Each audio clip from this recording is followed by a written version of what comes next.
Ve salatu ve selamu ala seyyidina ve nebiyyina Ebil Qasimil Mustafa Muhammed ve alihi teyyibine tahirin ve ashabihil muntecebin.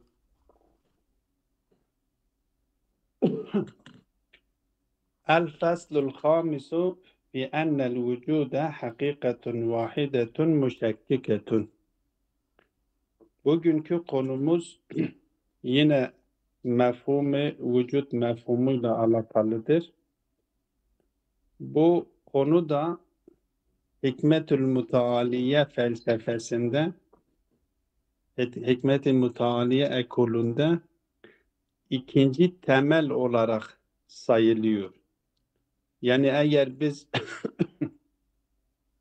Mulla Sedra'nın oluşturmuş olduğu Hikmet-i Mütealiye'nin birinci temelini esaletül vücut ilkesini alırsak, bu vücudun müşekkik olma meselesi de ikinci meseledir. İkinci temel, ikinci ilkedir.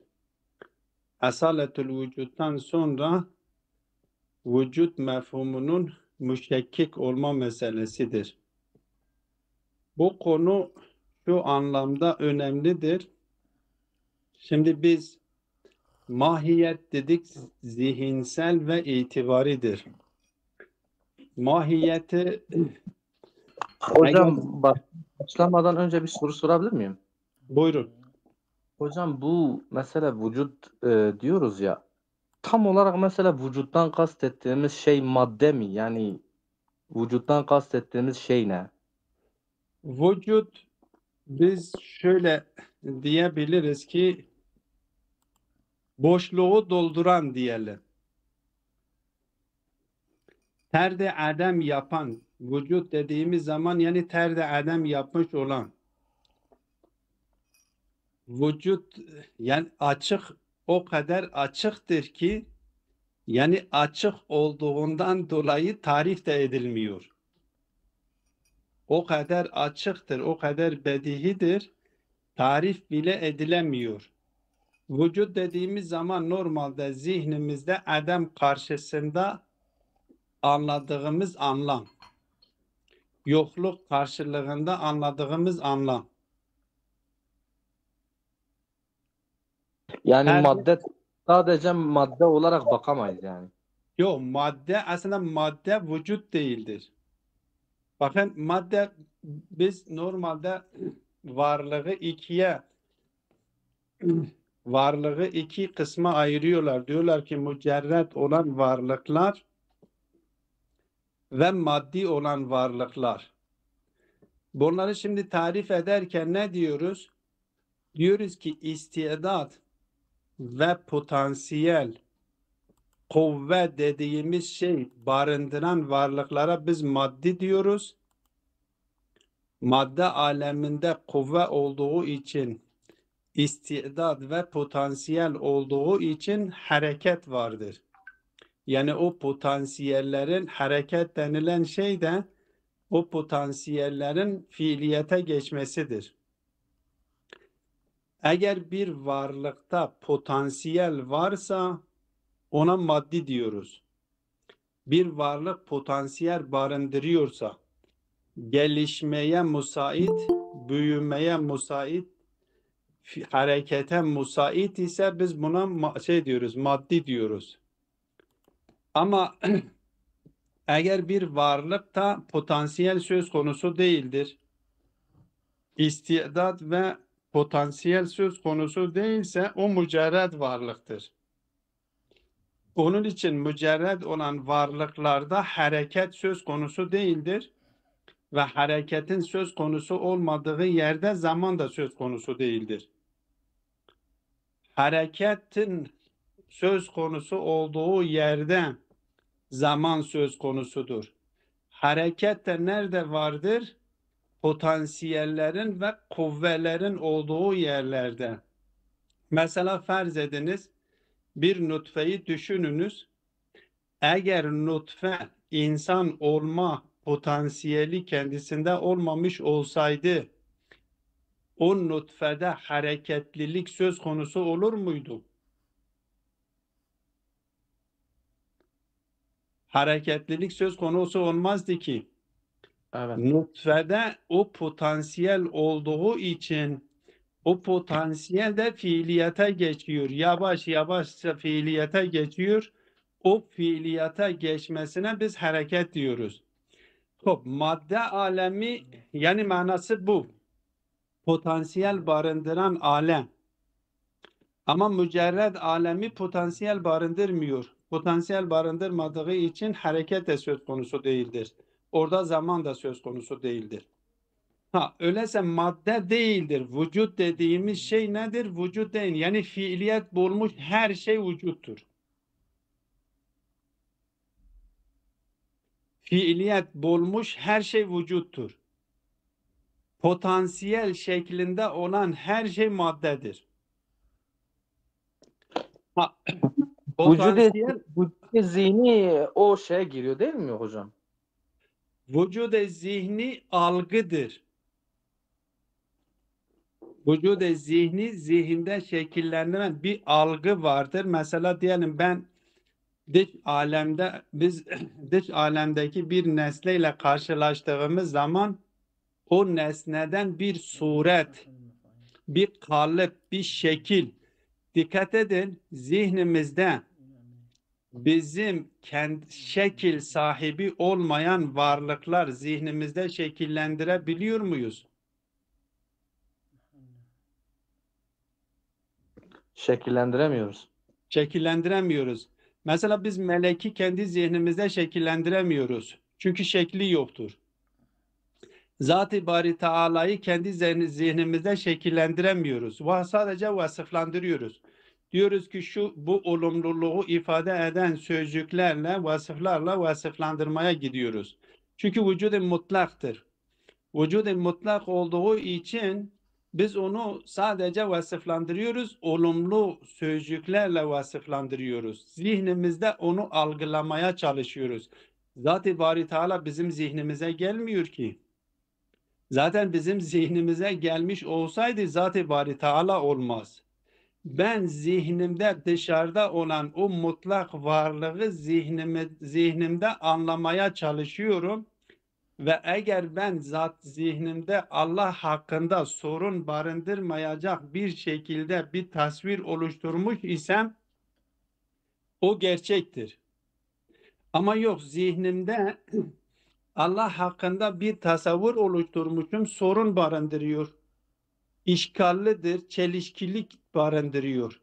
Onu reddediyorsun. Sen reddediyorsun. Benim zihnimdeki Allah'ı reddetmek, Allah'ı reddetme anlamına gelmiyor ki. Çünkü Zat-ı Bari Teala'nın varlığı dışarıdadır ve vücudu mutlaktır.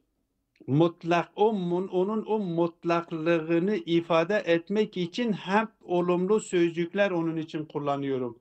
Diyorum alimdir. Bak hatta geçenlerde burada arkadaşlarla konuşurken ben arkadaşlara diyorum, dedim ki biz Allah Zat-ı Bari Teala'ya akıldır diyebilir miyiz? Yok. Ben şimdi soruyorum. Akıl diyebiliyor muyuz Zat-ı Yok. Bari Teala'ya? Yok. Niye? Akıl mesel olumluluğu ifade etmiyor mu? Evet. Olumluluğu ifade ediyor. Niye akıl demiyoruz? Aslında akıllıdır demek olumluluğu zımnında bir eksikliği barındırıyor. Hı hı. Nasıl eksikliği barındırıyor? Akılın, gaybetin olduğu yerde akıl söz konusudur. Gaybetin olmadığı, eğer benim için gaybet diye bir şey gayb, gayb diye bir şey söz konusu olduğu için benim için akıl söz konusudur. Zat-ı Bari Teala için gayb diye bir şey söz konusu değildir ki akıl onun için söz konusu olmuş olsun. Ben kendi aklımla gayb ile irtibata geçebiliyorum. Ben kendi aklımla, bak gözlerimle gaybi ispatlayamıyorum ki. Gözlerimle gördüklerimi ispatlıyorum. Kulaklarımla duyduklarımı ispatlıyorum. Burnumla kokuları ispatlıyorum. Dilimle tatları ispatlıyorum. Lems ile cildi soğukluğu, sıcaklığı, yumuşaklığı, sertliği ispatlıyorum. Bakın beş duyu organının her birisi kendisinin ispatladığı varlık türü diğer duyu organının ispatlamış olduğu varlık türünden farklıdır. Ama hepsine biz temastayız. Hepsiyle temas ile gözlerimle göz alanına girenlerle temasa geçiyorum. Kulaklarımla seslerle temasa geçiyorum. Yani duyu organlarla ben temasa geçtiğim şeylerin varlığını ispatlıyorum. Gaybdeki varlıkların hiçbirisini duyu organlarımla ispatlayamıyorum.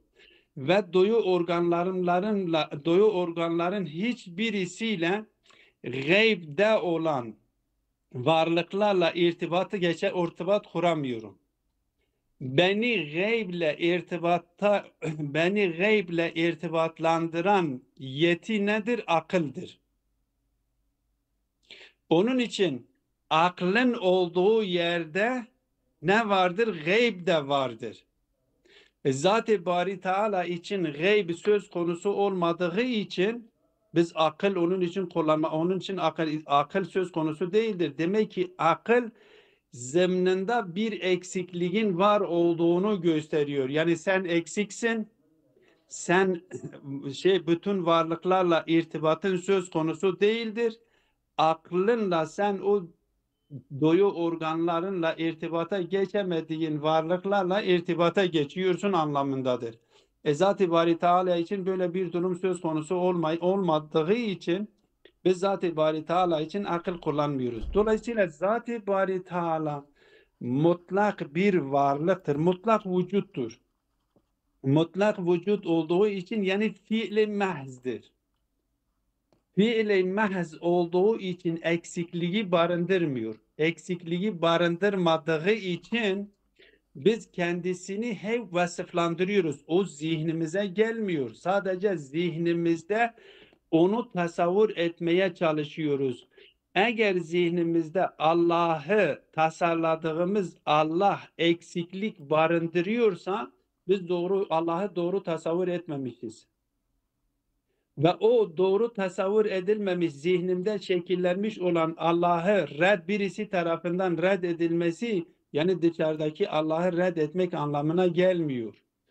Dolayısıyla biz Müslümanların üzerinde çok düşünmemiz gereken noktalardan bir tanesi de budur ki gerçekten biz Allah'ı nasıl tarif ediyoruz? Allah'ı nasıl tasavvur etmişiz?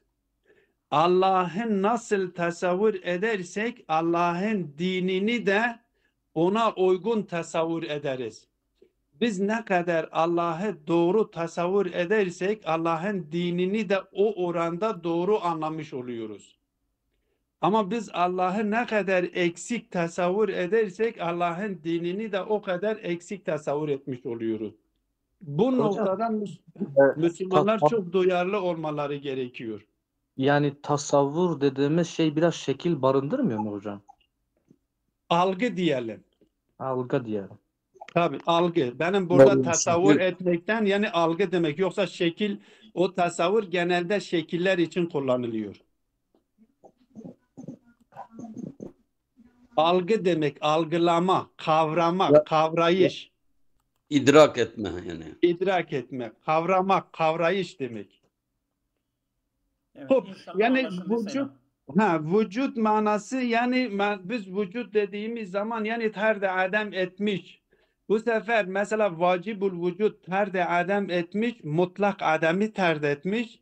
Ama mümkün olan varlıklar terde adem etmişlerdir. Ama sınırlı olarak terde adem etmiş. Sınırlı olarak terde adem ettikleri için onlar için hem menfi hem olumsuzluğu ifade eden sözcükler kullanılabilir. Hem olumlu olan sözcükler kullanılabilir. Olumlu olan sözcükler onların vücut boyutunu ifade ediyor. Olumsuz olan sözcükler de onların eksik boyutunu ifade ediyor. Hop. Evet. Evet, devam Şimdi- ediyoruz Seydan. Konuya geçiyoruz. Vücut diyor vücut hakikatun vahidetun müşekkiketun. dediğim şekilde bu Mulla Sedra'nın oluşturmuş olduğu Hikmet-i Mütealiye ekolunun ikinci ilkesidir. Bu konu şu anlamda önemlidir. Şimdi dikkat ediniz, biz mahiyet dedik zihinseldir. Yani zihindedir. Benim insan dediğim, insanın ifade etmiş olduğu mana benim zihnimdedir. Taşın ifade etmiş olduğu mana benim zihnimdedir. Dışarıda ise o vücuttur. Bu sefer burada şöyle bir soru akla geliyor. Dışarıdaki vücut tek bir hakikat midir? Yoksa dışarıdaki vücut birçok vücuttan oluşuyor. Yani kesret mi var yoksa vahdet mi var? Bu kesretle vahdet üzerinde zaten siz muhakkak duymuşsunuzdur. İrfanda mesela diyorlar ki nedir? Vahdetul vücuda kaildirler. Vahdet-i vücudu yapıyor, savunuyor. Biz şimdiki o konuya girmiyoruz. Sadece şu noktaya ben işaret edeyim. Bir nokta şudur ki dışarıda kesret var mıdır? Yoksa yok mudur? Bir soru budur. İkinci soru, bu kesretle vahdet arasındaki ilişki nasıldır? Kesretle vahdet arasındaki ilişki nasıldır? Ve kesrete kaynaklık yapan şey ne? Bu kesrete kaynaklık yapan şey nedir sorusunu anlamak için ben şöyle bir açıklama getireyim, ondan sonra konuya başlayalım. Genelde mahiyetlerde biz dün de işaret etmiştik. Dedik ki mahiyetler zati itibariyle her birisi bir diğerinden ayrıdır. Mesela taş sözcüğünün ifade etmiş olduğu mana, insan sözcüğünün ifade etmiş olduğu mana birbirinden farklıdır. Bunlar arasında bir vahdet söz konusu değildir. Mahiyetlerde kesret zatlarından kaynaklanıyor. Yalnız bu mahiyetlerdeki kesrete neden olan ya tamamı zattır, yani iki tane zatı, iki tane manayı biz birbiriyle mukayese ediyoruz. O kesrete neden olan şeydir, o zatlarıdır. Mesela diyelim ki insan bir hakikattir, taş bir hakikattir, aralarında hiçbir benzerlik söz konusu değildir. Taş sözcüğünün ifade etmiş olduğu mana farklıdır. İnsan sözcüğünün ifade etmiş olan mana farklıdır. Ben şimdi insan dediğim zaman sizin zihninizde bir mana şekilleniyor. Taş dediğim zaman zihninizde farklı bir mana şekilleniyor. Bunlar tamam olarak birbirleriyle ayrıdırlar. Yahut da kesrete kaynaklık yapan cüz-i zattır. Cüz-i zat nedir?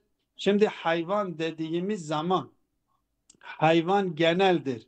Hayvanın ifade etmiş olduğu mananın altında bütün canlılar yatıyor. İrade sahibi olan bütün canlılar.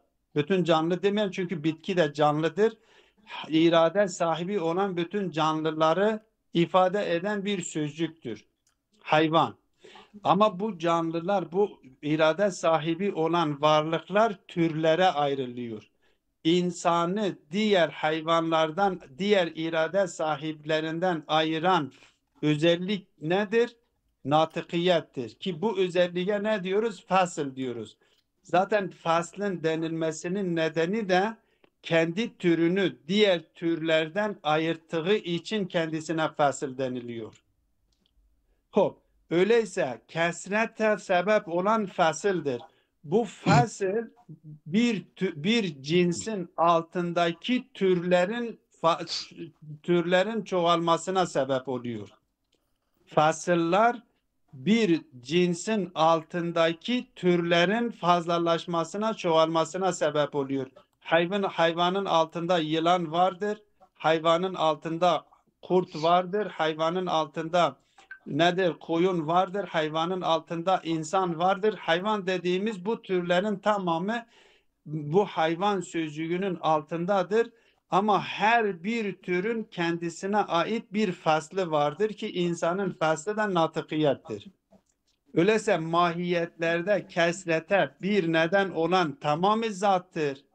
Bazen de o kesrete sebep olan cüz-i zattır ki o cüz-i zata da ne diyoruz? Fasıl diyoruz.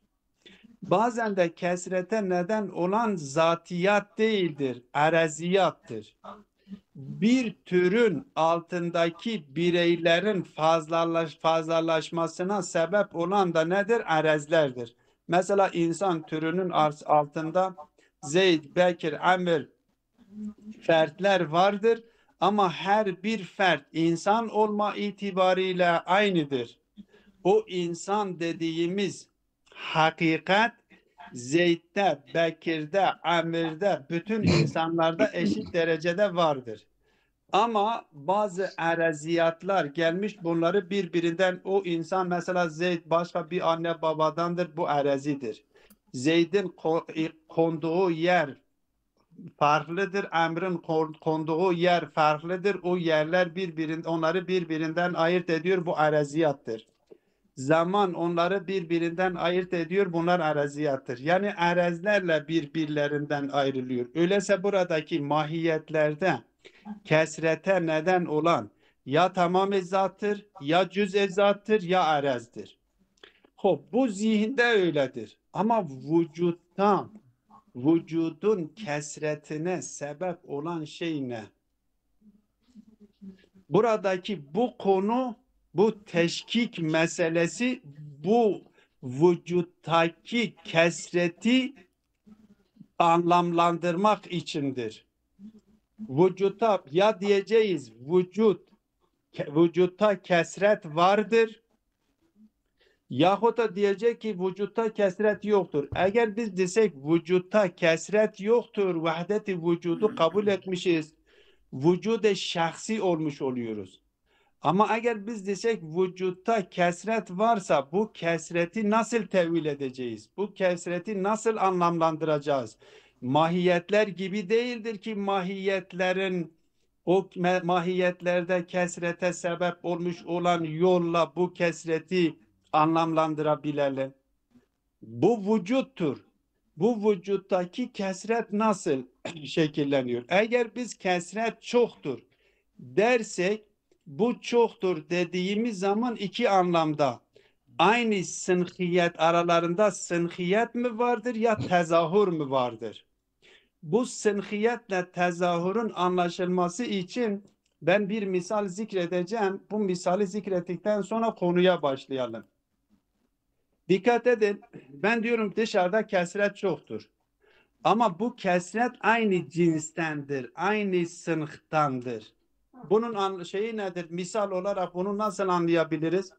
Mesela nur düşününüz sadece takribi zihin içindir. Bazen örneklerde söz konusu olabilir. Örneklerde sorun söz konusu olabilir.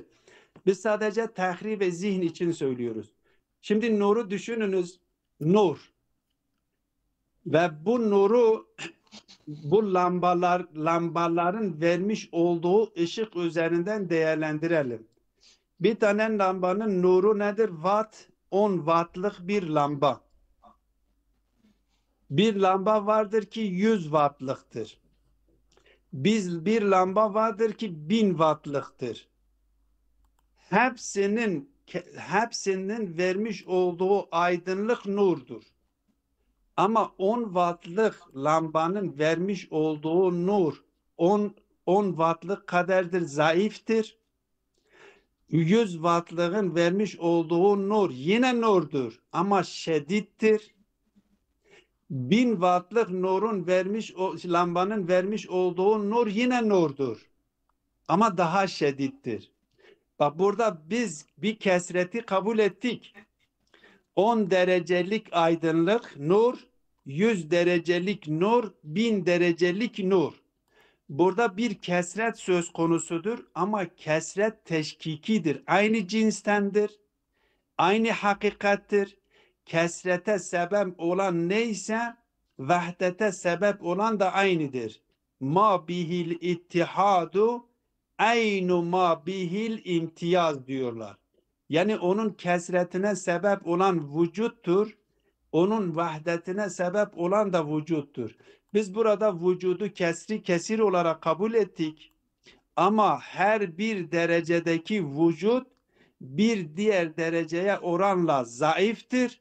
Zayıf olması onu o nurdan ayrı farklı bir şeydir demiyor. Aynı cinstendir.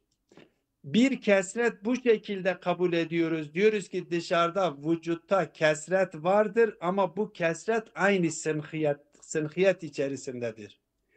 Bu felsefe Mulla Sadra'nın teşkik yoluyla açıklamak istediği meseledir.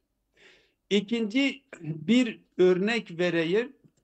Şimdi güneşi dikkate alalım. Güneş bir tek hakikattir. Ama o güneşten yayılmış olan nur ta mesela yeryüzüne kadar gelmiştir. Nurunu ne yapmıştır? Nur oradan çıkmış, yeryüzüne kadar ne yapmıştır? O nur yayılmış.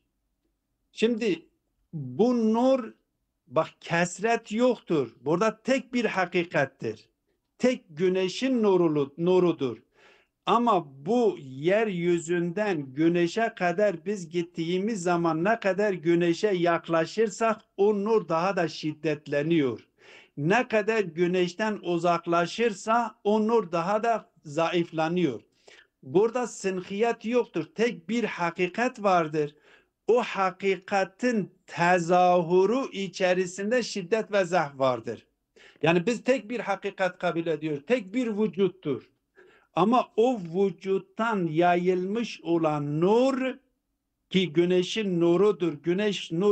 Güneşin kendisi nurdur ve o nurdan çıkmış olan aydınlık yeryüzüne kadar yayılmış. Bu yeryüzüne kadar ne kadar güneşten uzaklaşıyorsa o kadar zayıflanıyor. Buradaki bu kesret şiddet zayıftan kaynaklanıyor. Ama hakikat bir tanedir. Kesret diye söz konusu, taaddüt diye söz konusu değildir. Bir hakikat vardır ama bu hakikatin tezahürleri söz konusudur. Eğer biz bu güneş misalindedir kesret, vücut hakkındaki kesreti güneş misalindeki, güneşteki nur misalinde kabul edersek, o zaman vahdetül vücudu kabul etmiş oluyoruz. Ki ariflerin savunmuş olduğu, o zaman felsefeden çıkmış oluyoruz, felsefeye girmiş oluyoruz, irfana girmiş oluyoruz. Ama yok, eğer biz bu vücuttaki kesreti o lambalardaki nur misali gibi görürsek, bilirsek, o zaman bir felsefedeki vücudu kesret kabul etmişiz. Zat-ı Bari Teala tepededir. Vücut mutlaktır. Eksikliği barındırmıyor. Vücudu zatındandır. Ondan sonra farz edelim biz sudur anlayışını kabul edersek felsefecilerin kabul etmiş olduğu sudur. Ben şimdi o konuları sonradan inşallah zaten konuşuruz, üzerinde duracağız.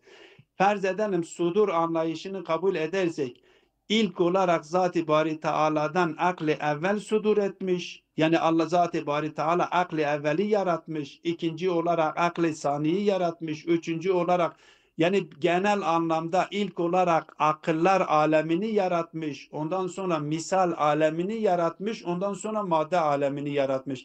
Madde alemi de vücuttur. Misal alemi de vücuttur. Akıl alemi de vücuttur. Zat-ı Bari Teala da vücuttur. O lambalardaki misal gibi. Öyleyse kesret vardır. Zat-ı Bari Teala vücuttur. Vücudu şiddetlidir. Vücudul mahzdir. Yokluğu barındırmıyor. Akıllar alemi yine vücuttur ama vücutları zatlarından değildir. Zat-ı Bari Teala kendilerine vücut vermiş. Dolayısıyla vücutları Zat-ı Bari Teala'nın vücuduna oranla zayıftır. Akıllar aleminden sonra misal alemindeki varlıklar söz konusudur. Onlar da vücuttur. onlar da onların vücudu akıl alemindeki varlıklara oranla daha zayıftır. Farz edelim. Zat-ı Bari Teala'daki vücut farz ediyoruz şey olarak söyleyeceğiz. 1000 kilowatt farz ediyoruz. 1000 kilowatt takrib zihin için söylüyorum. Ama akıllarda okul alemindeki vücut farz edelim 100 kilowattır. Ya mesela diğer misal aleminde 50'dir. Madde aleminde 10'dur. Hepsi de vücuttur. Ama bu vücutların arasındaki şiddet zayıf vardır. Dolayısıyla birbirlerinden farklılıkları sadece ve sadece neye göredir? Şiddet ve zayıfa göredir. Takaddüm ve teahhüre göredir. Yoksa vücut olma bir hepsi nurdur. Şimdi 10 wattlık 10 wattlık lambanın vermiş olduğu şeyden nurdur. Aydınlık da nurdur. 100 wattlığın vermiş olduğu da nurdur. 1000 wattlık lambanın da vermiş olduğu nurdur. Nur nurdur. Ama birisi şiddetlidir, birisi biraz daha zayıf, birisi daha zayıftır. Dolayısıyla kesret varlık alemindeki kesreti teşkik üzerinden açıklamaya çalışıyor. Bu teşkik konusu bundan dolayı önemlidir. Hocam burada bir de Muhakkik-i Devani acaba sizin bu düşüncenize tam uygun mu yoksa o irfana mı giriyor? Muhakkik-i Devani diyor ki vahdetul vücud kesretül mevcud. Yani o vücut hakikattir ki o zat-ı bari mukaddes o tektir, vahiddir ama o zat-ı vücudun dışındaki mevcudat çoktur. O da hakiki vücuda nispet olarak. O mevcudatlar da hakiki vücut ki Allah'tır bari Teala. Acaba bu o sizin dediğiniz aynısı değil mi? Biz dün Muhakkik-ül Devani'ye nispetlendirilmiş olan görüşü temelden reddettiğimiz için artık bu alana bile girmiyor. Evet. Çünkü onun görüşü zaten delillerle reddettik. Artık onun görüşüne göre getirip anlamlandırmanın bir anlamı yoktur. Bu alana bile girmiyor. Çünkü o vacibül vücutta vücudu asıl kabul ediyor. Mümkünül vücutlardan mahiyeti asıl kabul ediyor. Aslında mahiyet zihinseldir, vücut değildir. Onun görüşünü reddettiğimizden dolayı bu şeyin dışında kalıyor. Tamam o zaman. Tamam ben de Tamam. aynı. Tamam. Yok. Hop. Şimdi konuya geçiyoruz. Diyor ki ennel vücuda hakikatun vahidetun. Bakın vücut tek bir hakikattir. Nur gibi. Nur bir hakikattir. İster 10 wattlık nur olsun, ister 100 wattlık olsun, ister 1000 wattlık olsun, ister güneş nuru olsun.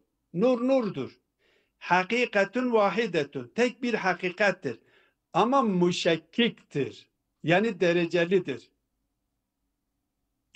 Bu derece, bu önemlidir. Burada bunu dikkate almamız gerekir. Bu derece o güneş üzerinden vermiş olduğu misalda olduğu gibi midir? Öyleyse tek bir hakikattir, vahittir. Tek bir vücut vardır. Tezahürü derecelidir. Yoksa lamba üzerinden vermiş olduğu misal gibidir. Yani vücut sayısı da çoktur. Tek bir vücut değildir. Vücude şahsi değildir. Vücudat-ı şahsidir. Her vücudun vücudu kendisine aittir. Yani benim vücudum bana ait, senin vücudun sana ait. Her varlığın vücudu kendisine aittir. Misal alemindeki varlıkların vücudu kendilerine aittir. Madde alemindeki varlıkların vücutları kendilerine aittir. Akıllardaki varlıkların vücudu kendilerine aittir. Zat-ı Bari Teala'nın vücudu kendisine aittir. Öyleyse vücut olarak çoktur. Sayısız vücut vardır. Ama bu vücutlar derecelidir. Hem derecelidir hem de aralarında illiyet ve ma'luliyet münasebeti vardır. Yani Zat-ı Bari Teala yukarıda yer almıştır. En baştadır.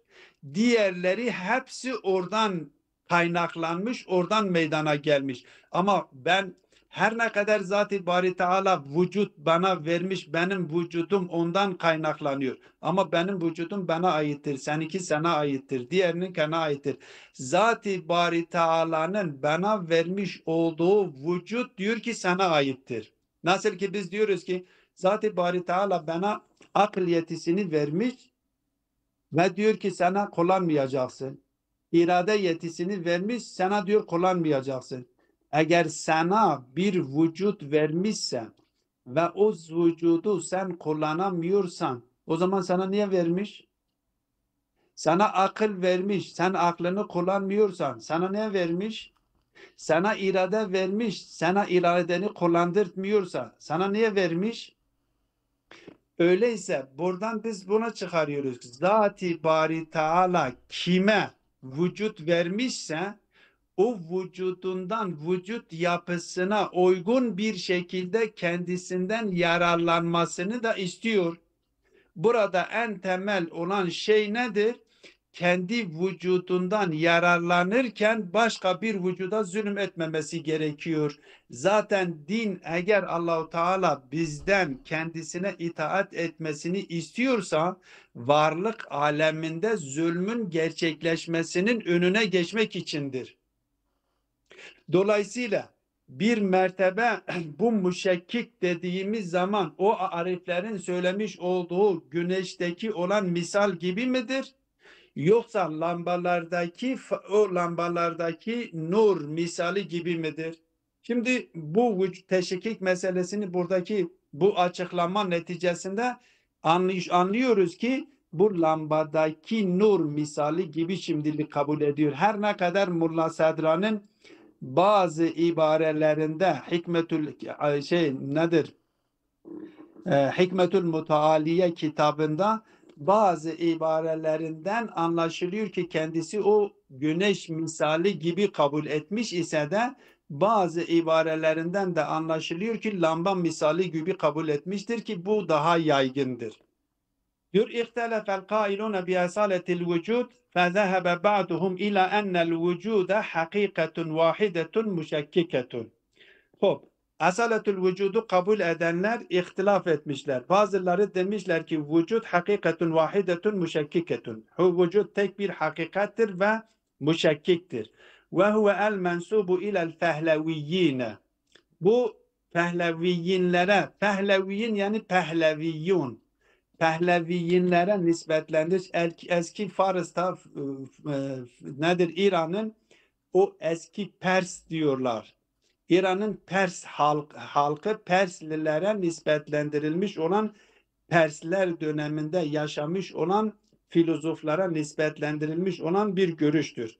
Diyor ve huvel mensubu ilel fehleviyyine min hukamâil fursi. Fel vücudu indahum bu Fehlevilerin yanındaki vücut likavnihi zahiren bizatihi muzhiren li gayrihi minel mahiyati ken nuril hissiyillezî huve zahirun bizatihi muzhirun li gayrihi minel essamil kesifeti lil absari. Onlar ne diyorlar? Diyorlar ki vücut fel vücudu indahum vücut onların nezdinde şöyle tarif edilmiştir. Nur gibi. Nasıl ki nur kendisi zahirun bizatihi nuru zahir eden başka bir araç var mı? Yok. Nurun kendisi kendisini zahir ettiği gibi, kendisi kendisini gösterdiği gibi muzhiren li gayrihidir de aynı zamanda kendisi dışındaki mahiyetleri de gösteriyor. Diyor vücut da aynı şekildedir. Vücut da eğer nurun özelliği buysa zahirun bizatihi ve muzhirun li gayrihi özelliğini taşıyor ise ve bu özellikten dolayı teşkikidir, tek bir hakikattir ve müşekkiktir ise diyor vücut da aynısıdır. El vücudu zahirun bizatihi ve muzhirun li gayrihi. Vücut da zahirun bizatihidir.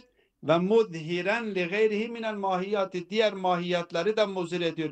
Biz dün de azaletül vücudun delillerini getirirken o delillerden bir tanesinde biz demiştik ki mahiyet bima hiye mahiyet mutesaviyun nisbe ilel vücudi vel adem. Vücut ve ademe oranla orta bir seviyede, musavi bir noktada duruyor. Onu o noktadan çıkaran şey nedir? Vücuttur. Yani onu muzhir eden, onu muzher eden, yani görünür hale getiren nedir? Vücuttur. Madem ki vücut zahirun bizatihidir ve muzhiren li gayrihi minel mahiyattır, o zaman vücut da teşkiktir, müşekkiktir, derecelidir. Nurda olduğu gibi nurun özelliğini taşıdığı gibi nurun özelliğini taşıdığı için nur nasıl müşekkik ise, dereceli ise diyor vücut da aynı şekilde derecelidir. Öyleyse vücut bir hakikattir, tek bir hakikattir ama bu hakikatin dereceleri vardır. Bir tane derecesi %100'dür, bir tanesinin %90'dır, %80'dir, %50'dir. O da aşağıya doğru geliyor. فَكَمَا أَنَّ النُّورَ الْحِسِّيَّ نَوْعٌ وَاحِدٌ. Nur nev'udur. Bakın dikkat edin, nev dediğimiz zaman bireyleri vardır. O lamba misali gibi. Nev'udur. Nasıl ki insan nev'udur, türdür. Altında ne vardır? Altında Zeyd, Bekir, Amir vardır. Eğer nur bir nev ise, tür ise, öyleyse o nurun bireyleri vardır. O bireyler kesrettir. Ama o bireyler hepsi eşit derecede midir? Yok. Bir tanesi 100 wattlıktır, bir tanesi 1000 wattlıktır, bir tanesi 10 wattlıktır. Derecelidir. Diyor ki kema enne nurel hissiyye nev'un vahidun hakikatuhu ennehu zahirun bizatihi muzhirun li gayrihi, onun hakikati kendisi zatıyla zahirdir ve kendi dışındakilerini de gösteriyor. Ve hâzel ma'na mutehakkakun fi cemii meratibil eşi'ati vel azilleti. Diyor ki bu hakikat, bu mana, bu nur manası bütün o eşyaların, o aydınlanmaların bütün mertebelerinde mevcuttur. Ala kesretiha ve ihtilafiha, yani kesir olmasına rağmen, muhtelif olmasına rağmen, ama o hakikat, nur dediğimiz hakikat hepsinde mevcuttur. Bütün mertebelerinde mevcuttur. İnsan gibi, aynen insan mefhumu gibi, insan bir külli bir mefhumdur. Ama bu insan bireylerin tamamında olduğu gibi diyor ki nur da bir hakikattir. Bu hakikat bireylerin tamamında mevcuttur. Elbette şimdi bunlar hepsi mahiyet üzerinden odur biz gidiyoruz. Çünkü konuları biz zorunlu olarak mahiyet üzerinden açıklıyoruz. Zaten aslında bilgi dediğimiz şey mahiyet üzerindendir. Çünkü biz mana üzerinden biz hep şey yapıyoruz. Birbirimizle anlaşabiliyoruz. Bilgi dediğimiz şey mahiyetlerle alakalıdır. Zihnimizde şekillenmiş olan manalardır. Bizim açıklamalarımız her ne kadar mahiyet üzerinden ise de, ama asıl konu o vücudun hakikati hakkındadır. فَالنُّورُ الشَّد۪يدُ شَد۪يدٌ فِي النُّورِيَّتِهِ الَّتِي يُشَارِكُ ف۪يهَا النُّورُ الضَّعِيفِ. Diyor ki nur şedittir, kendi nurunda şedittir. Bu nur ki şedittir, o zayıf olan nurlukta eşit şeydir. Nurlukta müşterektir. O da nurdur, o da nurdur. وَالنُّورُ الضَّعِيفُ ضَعِيفٌ فِي النُّورِيَّتِهِ الَّتِي يُشَارِكُ ف۪يهَا النُّورُ الشَّد۪يدِ. Yani bu açıdan birbiriyle ortaklık olma noktasında birbirinden farklı değildir ki nur sözcüğünün ifade etmiş olduğu mana hem o 10 wattlık lambada bulunuyor, hem 100 wattlık lambada bulunuyor, hem 1000 wattlık lambada bulunuyor, hem güneşte bulunuyor. Nur nurdur. Fark etmiyor. Nur olma cihetiyle birbirinden farklı değildir. Ama birisi zayıftır, birisi şiddetlidir. O farklılıkları, o kesretlerine kaynaklık yapan, o ihtilaflarına kaynaklık yapan şey nedir? Onun dereceli olmasıdır. فَلَيْسَتْ شِدَّةُ الشَّدِيدِ مِنْهُ جُزْءًا مُكَوِّمًا لِنُورِيَّتِهِ.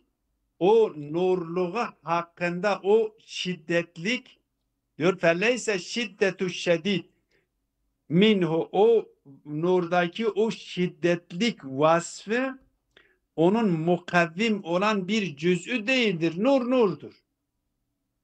Yani şiddetlik sadece o nurdaki o şeyden alınır, yapısından. Biz o yapısını dikkate alarak şiddet diyoruz.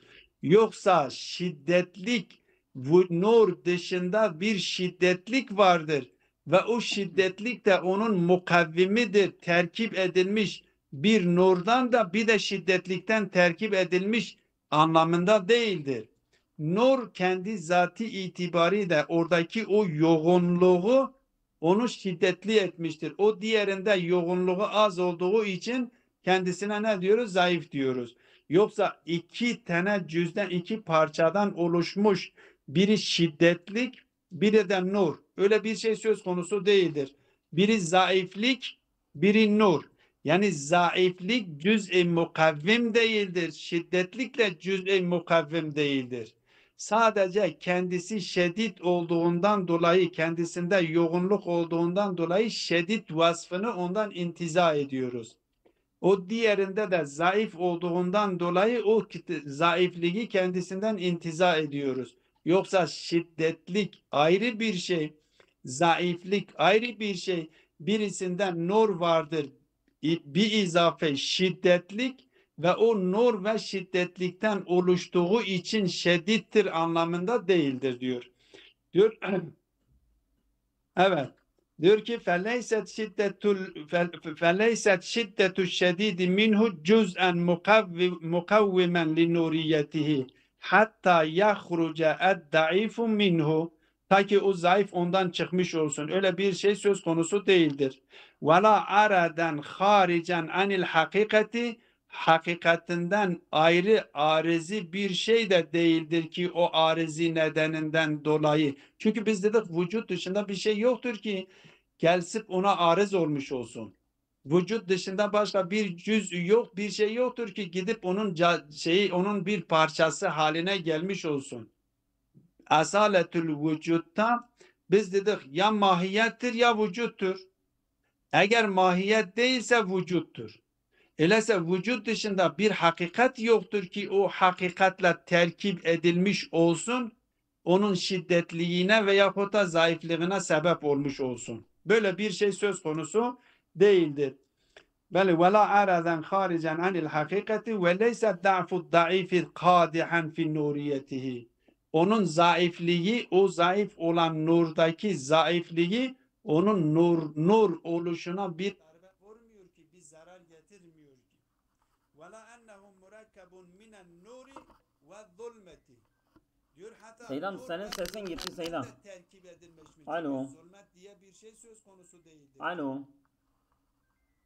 Zulmet, sadece biz bunu diyebiliriz. Birisinin Alo. sadece biz bunu diyebiliriz. Hı. Birisinin vücudu geniş olduğu, yani terde adem, mesela Zat-ı Bari Teala biz diyoruz terde adem etmiş ama mutlak olarak terde adem etmiş. Hop, mutlak terde adem ettiği için vücudu da mutlaktır. Zaaf içinde söz konusu değildir. Ama mümkün olan varlıklar terde adem yapmış ama terde adem mutlak anlamda terde adem etmedikleri için, yani kendi vücutları sınırlı olduğu için biz diyoruz ki adem varlık değildir ki biz diyelim ki vücut ve ademden terkip edilmiştir. Biz sadece diyoruz ki vücudu sınırlı olduğundan dolayı adam mefhumunu kendisinden intiza ediyoruz. Dolayısıyla vücutta terkip diye bir şey söz konusu değildir. Sadece eğer terkip de varsa biz diyoruz mümkün olan varlıkları sınırlı olduğundan dolayı biz diyoruz ki sanki bir terkip varmış gibi. Yoksa terkip iki adam varlık değildir ki biz diyelim ki iki cüzden oluşmuş. Öyle bir şey söz konusu değildir. Zulmet de bir şey değil. Zulmet yani ne? Zulmet yine adam. Seydam, Zulmet yani 5 adam. Adam dakika. da vücut değildir. Seydam 5 dakikamız var. Tamam. Bunu bir noktaya getirip tamamlayalım. وَلَا أَنَّهُ مُرَكَّبٌ مِنَ النُّورِ وَالظُّلْمَةِ لِكَوْنِهَا أَمْرًا ademiyen. Çünkü zulmet emri ademidir. Emri ademi terkip iki cüz olmaz. Bel şiddetü şedidi fil asli bel şiddetü şedidi fi asli nuriyeti ve kaza da'fu daifi ve kaza da'fu daifi. Belki o şeyin şiddet o şiddetliğin şiddeti nurun kendisindedir. O zayıflığın zaafı da yine nurun kendisindedir. Öyle netice alıyoruz. Felin nuri aradun aridun bi itibari meratibihil muhtelifeti bi şiddeti ve zafihi. Öyleyse nur için bir alan, geniş bir alan söz konusudur. Bu geniş alanlarda dereceleri vardır. Biz ister o lambalar misali gibi düşünelim, ister o güneş misali gibi düşünelim. Bir geniş alan vardır ve bu geniş alanlarda muhtelif mertebeler vardır ve bu muhtelif mertebeleri de neden kaynaklanıyor? Bir şiddeti ve zahftan kaynaklanıyor. Ve li kulli mertebetin, her mertebe için de aradun aridun bi itibaril kavabilil muhtelifeti minel esamil kesifeti. O kesif olan eshablardan kaynaklanan muhtelif kabiliyetlerden kaynaklanan bir geniş alan vardır. Şöyle bu şeyin anlaşılması için bu kabiliyetlerin muhtelif olmasını muhtelif olmasındaki kastın anlaşılması için şöyle bir örnek vereyim. Şimdi yağmur yukarıdan yağıyor. Yağmur yukarıdan yağıyor. Şimdi aşağıda siz bir bardak koyuyorsunuz, bir teneke koyuyorsunuz, bir tencere koyuyorsunuz. O tencereler kabildir. Kabiliyetlerdir. Yukarıdan gelen o yağmurların her birisi kendi kabiliyetine göre alıyor. İnsan varlıklardaki kabiliyetler nedir? O varlıkların mümkünlük yapılarıdır. Her varlığın mümkünlük şeyi onun kalıbıdır.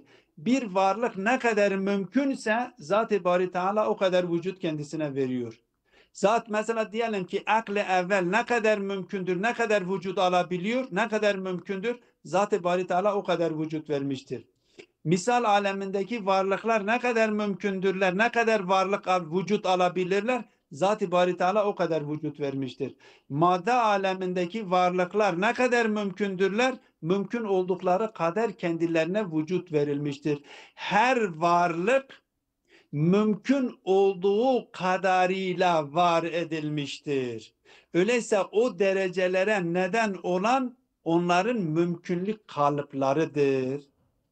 Dolayısıyla vücut tek bir hakikattir, tek bir gerçekliktir ve kesirdir ama nedir? Derecelidir. Bu kesreti bu şekilde vücuttaki kesret, mahiyetlerdeki kesret gibi açıklamıyorlar. Mahiyetlerdeki kesret ya bir tamam-ı zattan kaynaklanıyor, ya cüz-i zattan kaynaklanıyor, ya arezden kaynaklanıyor. Ama vücutlardaki kesrete kaynaklık yapan vücudun kendisidir. Ve vücuttaki vahdete de vücutlardaki vahdete de sebep olan, kaynaklık yapan yine vücudun kendisidir. Bu da neye dönüşüyor? Her varlığın kendisinin mümkün oluşundan kaynaklanıyor. Ve sallallahu ala Muhammedin ve alihi teyyibine tahirin. Evet, cezakumullahu hayran.